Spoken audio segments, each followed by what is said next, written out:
Archives of Prasar Bharati presents the timeless treasure of golden era.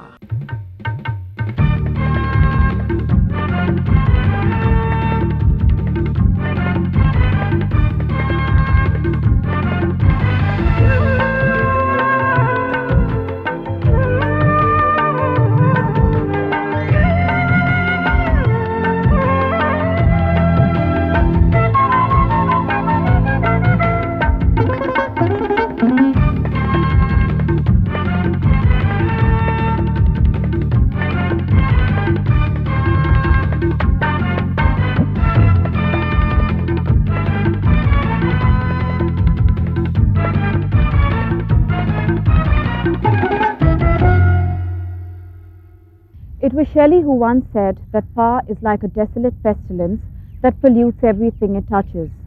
One is only to visit Korba in Madhya Pradesh to find out that this is true of thermal power plants as well.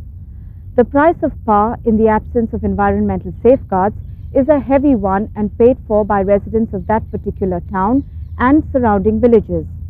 As Nirmala Hari, an environmental engineer from Hyderabad, says, the commissioning of air pollution control systems and effluent treatment plants and my past experience has shown that the majority of effluent treatment plants are just showpiece structures. The industry considers them loss-making.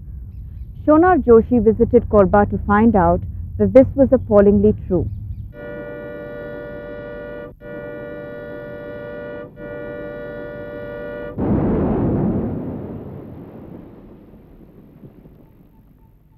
Welcome to the land of plenty. For the next few minutes, we will be taking you on an eye-opening journey that will leave you gaping at the wonders of development in Korba, a small town in Madhya Pradesh. Korba is characterized by chimneys, hundreds of them in all possible shapes and sizes, reaching for the sky and coughing up unhealthy quantities of fog-like smoke. The air you breathe here probably contains more coal dust than oxygen. It is, after all, a town undergoing rapid development, courtesy NTPC, Madhya Pradesh Electricity Board, Balco and Southeastern Coal Fields. Scores of power plants and coal mines ensure that fuel, energy and electricity are easily available here, but there's a price to be paid. The river and groundwater is contaminated. The air is severely polluted. Agricultural yields have fallen. Diseases are spreading. Cattle are dying and human misery is escalating. This canal was once the primary source of water for 12 surrounding villages, but today only an occasional bather can be spotted. The reason is attributed to the precarious placement of iron pipes that transport effluents from the MPEB plant into the local nala. The fact that the effluents are let out in a slow trickle fails to justify the action. Our efforts to meet the authorities to find out why this was happening went in vain. पानी जो इस नाली में है वो कहाँ से आता है? ये एमपीबी से आता है। सफा है? सफा नहीं है, ये राखड़ पानी है। तो क्या होता है इससे बीमारी होता है और खुजली होता है इसमें, और ये फसल में भी नुकसान करता है। इसमें पानी बहुत दूर में निकलती है, तो पहले ज़माने से नदी का ही उपयोग किया करते थे और आज तक भी कर रहे थे। जब राखड़ बांध गिराया है ना, तब उस दिन से पीने खाने का काम बंद हो गया, क्योंकि पीने के लायक ही नहीं रह गया वो। और उसको कई बार ऐसे कुछ उसका उपाय कलेक्टर कमिश्नर भी आ चुका है, फिर भी नहीं हो पाया। एमपीबी वाले क्या बोलते हैं, हमने कुछ किया है, फिल्टर किया है, मगर नदी में देखो तब ज्यों का त्यों पाएंगे। Dumps like this one are a common sight. Night and day, water resembling molten steel rumbles through the maze-like pipes and pours into what was once known as a river. Villagers are at a loss about what to do when it comes to the indiscriminate dumping of fly ash. Past experience has shown that protesting is pointless. तो आप लोग के गांव में क्या उसका हुआ? उसका बहुत कुछ हुआ, लेकिन गोली उली भी चला, लेकिन कोई सुना ही नहीं दिया। ये जो है गुंडागर्दी, एमपीबी के भ्रष्ट अधिकारी, यहाँ का पुलिस प्रशासन और यहाँ के उस समय एसडीएम, इन लोगों की लापरवाही और इनकी तानाशाही की वजह से यहाँ के लोगों को बहुत नुकसान उठाना पड़ा, जेल भी जाना पड़ा। आज भी बीच बीच में जब उनकी मर्जी आती है किसी भी कांड में हम लोगों को अंदर करते जा रहे हैं उसी बंद से संबंधित। not the contaminated water which is making living difficult, it's the settling of fly ash from the air directly onto the crops. Any field in the area is evidence of this. This has adverse consequences not only on the annual produce but also on those consuming it. फसल को बहुत नुकसान होता है अगर ये इस प्रकार का होता है। हाँ, अगर इसको धोया ना जाए और धो के इसी को खा लिया जाए तो आदमी को बीमारी भी पकड़ सकती है। राखड़ों से जानवर को अनेक प्रकार की नुकसान होता है, जैसे बुखार भी आ जाता है, घास नहीं खाता है, दूध भी कम हो जाता है और गलघोंट बीमारी आता है और गलघोंट बीमारी केवल 5 मिनट का रहता है। अगर इसका सही ढंग से इलाज किया जाए तो अगर इंजेक्शन मालूम रहे तब वो जानवर बचा पाते हैं, न अन्यथा नहीं बच पाता है। For some locals, fly ash proved to be an insurmountable problem. They were forced to migrate, but even this did not help them. Blasts which rocked the foundation of every house within a 100-kilometer radius are an earth-shaking reminder that they can run but not hide. Even when villagers are resettled in an area supposedly free of pollution, water is suddenly let out from mines onto their land. And yes, it's polluted. वहाँ SSL की गंदगी जो है यहाँ बह कर आती है और जो खेती में जो फसल लगाने से पहले मतलब अंकुरित ख़त्म हो जाते हैं, उसकी जो पानी की बहाव की वजह से रबड़ी बढ़ जाती है। इस प्रकार से मतलब मुख्य रूप से पेयजल खेती में और शिक्षा की दृष्टि से मतलब अभी तक पूर्ण व्यवस्था नहीं हो पाई है उनके जो पहले वाहरगाम किया गया था। ये जो पोल्यूशन कंट्रोल बोर्ड है यहाँ इन्होंने ये कभी जांच करते हैं? इधर जांच करते हैं पर उतना विशेष रूप से ध्यान नहीं देते हैं।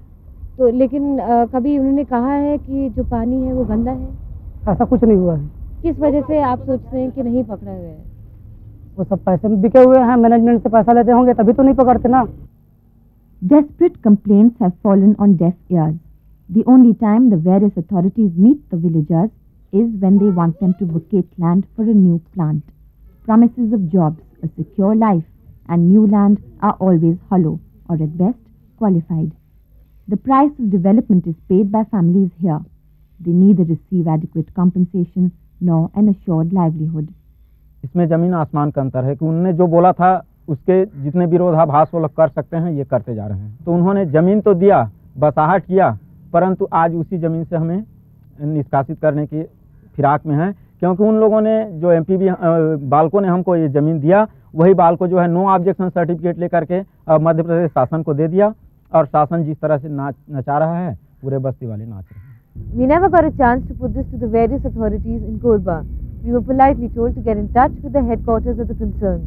When we insisted on speaking with whoever was available in Korba, predictable delaying tactics followed. Eventually, we left Korba without meeting them, and requests for interviews in Delhi were also ignored. The helplessness of the residents of Korba hangs heavy in the smog-filled air. Amidst the chimneys and iron structures that dot the landscape, it makes you wonder who development is for and whether alternatives to the Korba model of progress exist. Fly ash bricks have become an excellent form of waste disposal. They also generate employment and reduce the damage to human health and to the environment. The disposal of fly ash in this way is already happening in several thermal plants across the country. Why can't it happen in Korba? It may not be possible to have chimneys without smoke or coal mines without dust, but you can certainly make smoke and dust as harmless as possible. Also, when you deprive a family of home, hearth and livelihood, the least they expect is a chance to make it elsewhere. Instead, each sunset hidden by clouds of angry smoke only reminds them of the lives they left behind and of a future that holds no promise.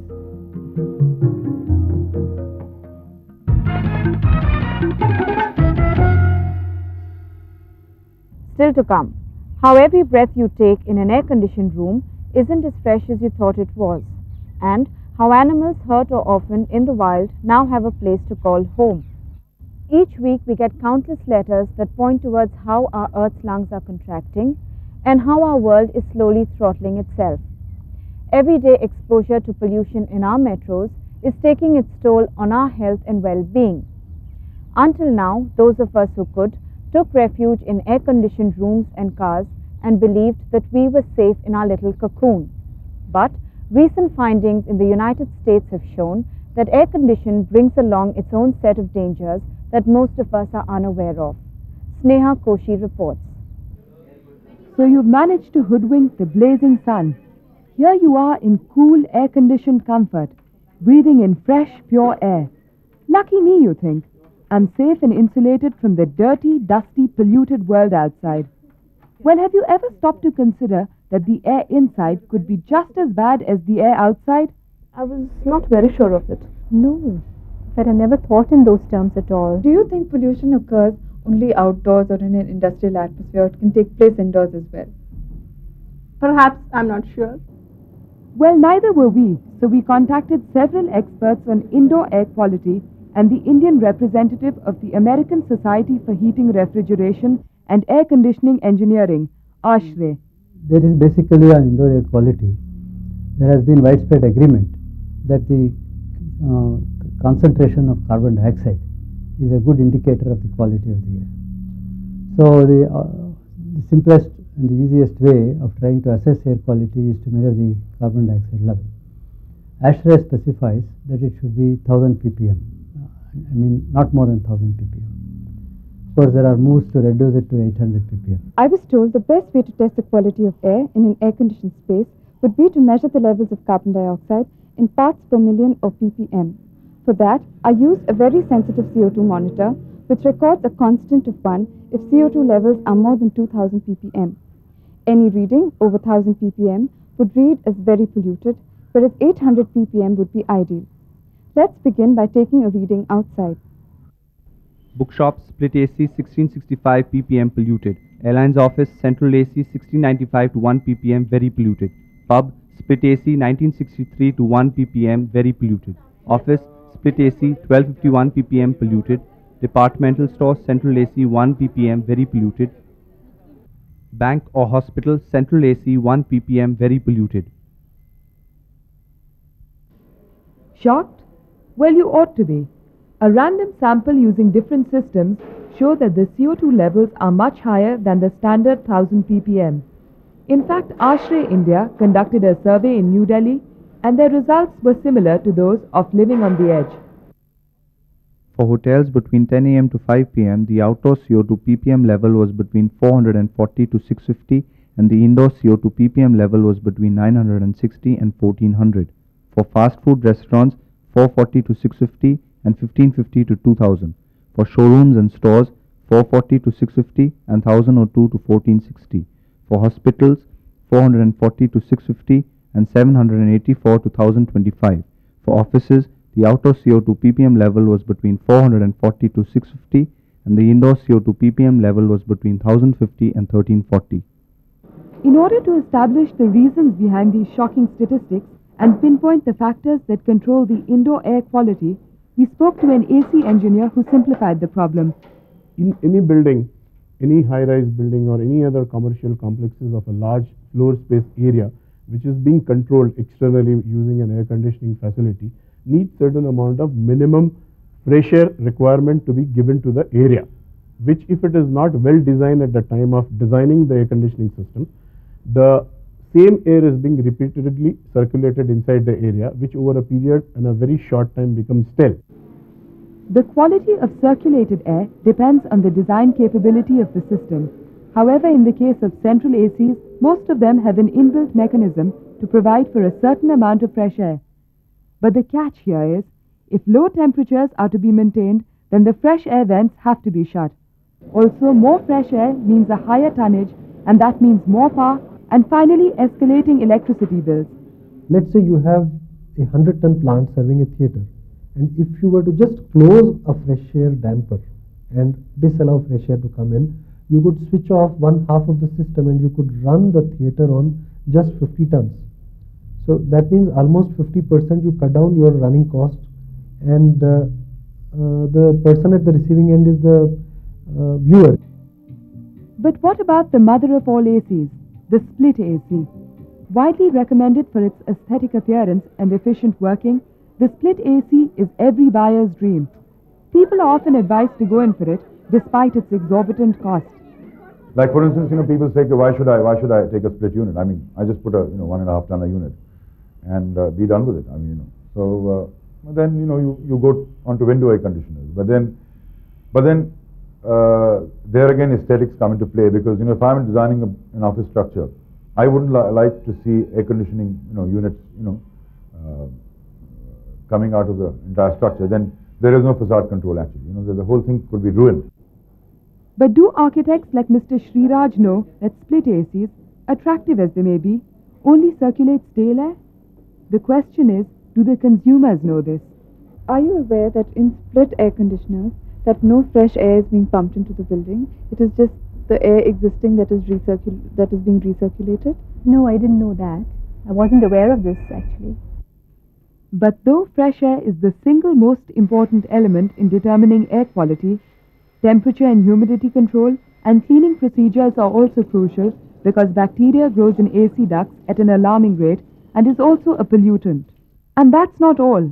There's a cocktail of ingredients that get negatively activated within the confines of an AC room. It could be the wall-to-wall carpeting, wood paneling, or if you're in an office with high-tech equipment from faxes to computers. So it's a combination of factors that pollute the air. So if you spend a larger part of your day sealed in an AC room with no proper ventilation, here's what you're opening yourself to. For people, the contaminants are CO2 and tobacco smoke, AC equipment, microbes, outside air, microorganisms, poor cleaning practices, bacteria growth, furnishing and wood products, formaldehyde, water coolers, lead, blueprint machines, ammonia, photocopiers and computers, ozone, soil gas, radon, plinium plants, outdoor air, dust, copier fax, laser printers and computer terminals, volatile organic compounds. I feel that my skins are getting dry. I feel a bit nauseated at times. For that, I just go out for some time, go into fresh air and come back. In one hospital where I worked, the air intake duct of the operation theatre was very close to a nest of pigeons. So you can imagine the type of smell we used to get very often. Secondly, in another operation theatre, we could tell when the cooking was over, when the seasoning was put to the cooking. Yes, definitely. At times I do feel a little dizzy, and it reduces my efficiency of working, and I don't feel very comfortable as such. And does this disappear once you leave the Yeah, definitely. Once I get a fresh breather, I really feel comfortable and nice. I feel very refreshed. Symptoms of sick building syndrome: skin irritation, nausea, nose irritation, lethargy, fever, burning eyes, headache and dizziness. Symptoms of physical discomfort such as these have been reported by people all over the world who live and work in buildings that are starved of fresh air. This has led to the coining of the phrase, the sick building syndrome. Typically, these symptoms disappear once you leave the building. A building is declared sick if more than 20% of the people complain of these symptoms. The sick building syndrome can cause adverse health effects if individuals are exposed to a high concentration of a combination of any two or more contaminants. Diseases caused by sick building syndrome: asthma, bronchitis, dermatitis, flu, pneumonia and sinusitis. It's very bad. It's very bad because the bacterial count will only keep on going up. The carbon dioxide levels will certainly go sky high. Therefore, it's almost as if you are becoming anoxic. That means lack of oxygen. So it is very bad to continue working in such an atmosphere. Whenever we do a story on animals, we are bombarded with letters that ask the same question. Why are human beings the most cruel of all living creatures? The question is worth pondering. Many of us would like to do something concrete, but really don't know where to start. As M. Uma of Mysore writes in, I would like to build a hospital for injured animals, but in my family there's no encouragement and I have no facilities. What shall I do? Well, Uma, you can start by watching this story done by Tisha Srivastava in Pune. It's about an orphanage for injured and orphaned animals that intend to put them back in their natural habitat once they've recovered.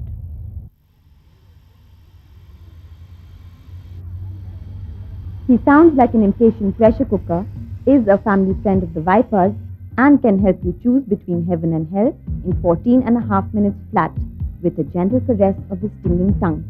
Mr. King Cobra sounds awesome, but he's actually quite peaceful and detached and believes in a rather diplomatic don't mess with me and I won't mess with you attitude.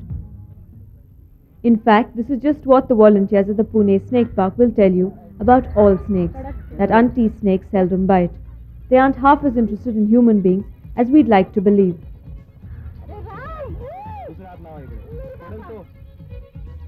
It's difficult to overturn centuries of prejudice and fear, but Neelam Kumar Khere, who holds the Guinness World Record for spending 72 hours with 72 poison snakes without being harmed, thinks it's definitely worth the effort. Each day, over 1,000 visitors are introduced to the world of Sapamitra here. That you shall not kill any snake, or for that matter any animal, is a philosophy that guides the work of the volunteers. In fact, within the ever-popular Snake Park is a unique orphanage, not open to the public and devoted only to the care of sick wild animals. Have you ever wondered what seems to happen to animals who get hurt in the wild? Injured snakes, an owl with cataract. What becomes of these animals once they're injured? There's a unique animal orphanage in India at the Pune Snake Park where these animals are being taken care of. A porcupine battered on the head,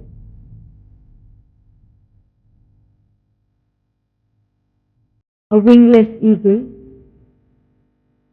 owl with cataract, a monkey with only one hand,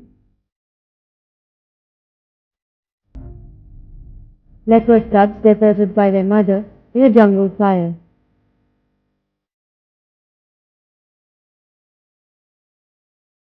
Kites with hurt toes,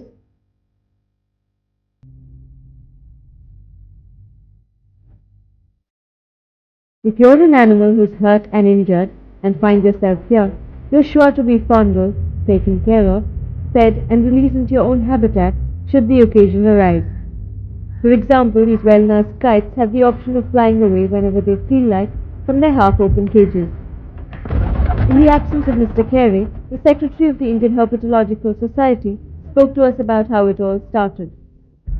The orphanage started when we saw an injured bird which was brought to the local zoo and refused by the zoo authorities. We decided to take care of the bird, and later on birds, animals, leopards, anteaters, snakes and even vultures, they started coming. We have a cinereus vulture, which is a rare animal. One of the leopards which came to the snake park last year had fallen into a well. Somebody thought it was a cat and brought it to the snake park.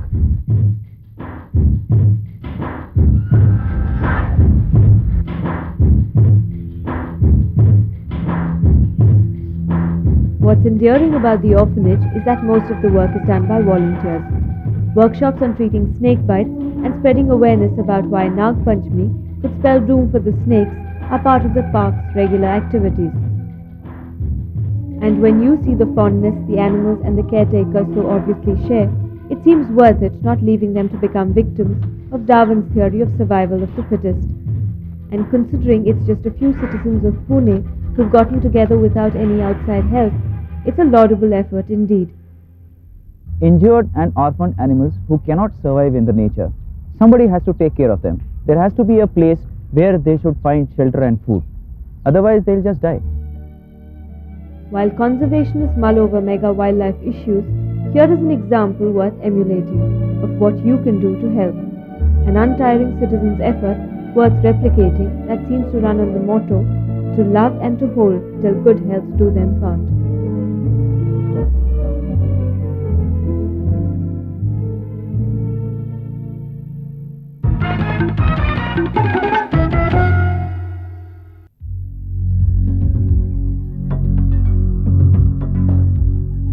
About 90% of the rural population of India has no access to proper sanitation.